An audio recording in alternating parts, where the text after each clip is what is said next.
இப்போல்லாம் இல்லைங்க. ஏறக்குறைய 1650-60களிலேயே பெண்களுக்கு தொழில் எழுத்தாக இருந்திருக்கிறது. இதை நான் ஆண்களிடம் சொல்வதை விட பெண்களிடம் தான் நான் கடத்தணும்னு நான் நினைக்கிறேன். ஏன்னா இங்கே உரையாடல் இங்கே அதிகம் தேவைப்படுது.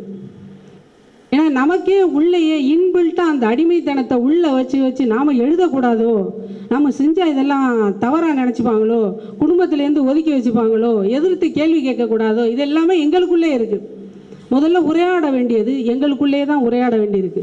ஒருவேளை எங்களுக்குள் உரையாடி எங்களுடைய அடிமைத்தனத்தில் இருந்து நாங்கள் வெளியில் வந்தால் அந்த குடும்பம் வேறு ஒரு இடத்துக்கு போகும், அந்த சமூகம் இன்னும் ஒரு மாற்றத்திற்கு போகும் என்று நினைக்கிறேன்.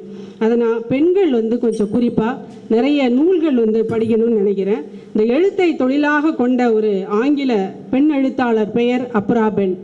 நீங்கள் ஏதாவது நோட்டெலாம் வச்சுருந்தா கூட குறிச்சிக்கோங்க.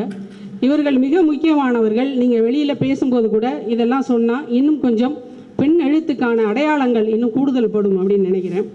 அதற்கு பிறகு 18ஆம் நூற்றாண்டில் மானிட சமூகத்தின் உரிமைகளை அந்த மேம்பாட்டை பற்றி முதன்முறையாக எழுதியது மேரி wollstonecraftங்கிறவங்க.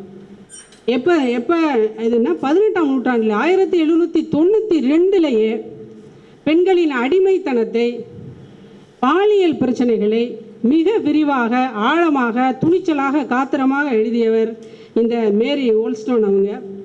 1883 மிக முக்கியமான நாவல் ஒன்று வந்தது, ஆப்பிரிக்க பண்ணையின் கதை. அதுதான் முதலாக பெண்களை அடிமைப்படுத்திய அந்த காலகட்டத்தை பெண்கள் எழுதியது. அதை எழுதியவர் ஆலிவ் ஸ்கிரீன். அவங்க 1883 இந்த நூலை எழுதியிருக்காங்க.